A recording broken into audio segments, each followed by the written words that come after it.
At like 3 a.m., I'm just chilling in my bed, scrolling, watching people eat the best looking food. And I'm not gonna lie, that's all I wanted to do. But I'm broke. So I had the idea to become the food reviewer so I can get all the food I want and get my money up.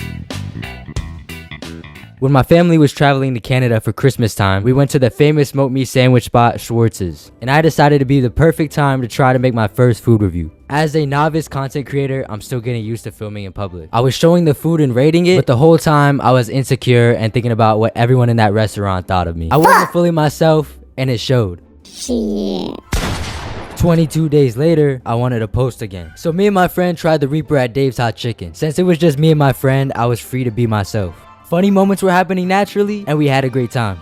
I was proud posting the video. And when I woke up the next morning, the video was at 27,000 views. I was so shocked. Every hour I checked the post, it was going up hundreds of likes. It blew up like crazy. But at the same time, I didn't know if it was just luck. So I created plans. I researched what food reviews go most viral, all the types of food spots near me, and recorded it all like a business. Now, I was set to try out my new system. 2 spots, making 4 videos, all in one day. One of just the food, and then an official food review with voiceovers of my personality from each spot. Keeping my schedule balanced, and also seeking the results of consistent posting. And not gonna lie, it was working. 2 out of the 4 videos did pretty good, with one of them going kinda viral.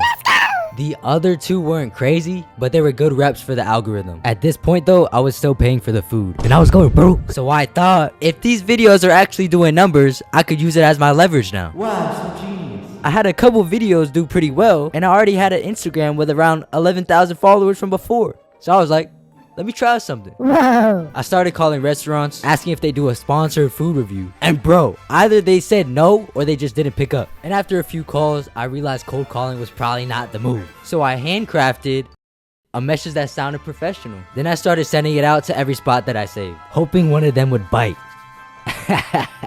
And then one of them did. This taco spot with crazy looking food actually said yes. But then they asked me another question, and I was not messing this up. So yeah, I went right back to ChatGPT. And for a second, it felt like it was working. And then they just stopped responding. I was like, no way I just fumbled my first sponsor. But nah, I wasn't letting it go that easy. Nah, I kept shooting, trying to stay cool. And a few days later, at 10 p.m., they text back. Oh my bad, yeah, we closed at 12 today. Bro, what? Now I'm in my room jumping for joy and shit. But now I gotta ask my mom to drive me 30 minutes away at 10 p.m. When I got there, I tried to be all strict on some professional shit. And the crazy part is they actually treated me that way. That's crazy. I met with the woman I was texting, and she pulls out a list and starts naming off all these foods. And I'm thinking, wait, is this all for me? And I'm sitting there like, there's no way this is actually free. A few minutes later, they bring everything out, and bro, 4 items all for me for free. I was so confused, but also like, yeah, this is exactly what I was trying to do. This is what I've been working for. But this is just the start. I'm trying to turn this into a full food page, get more sponsors, and really see how far I can take this. I'll be documenting my progress every week with a new episode, so subscribe.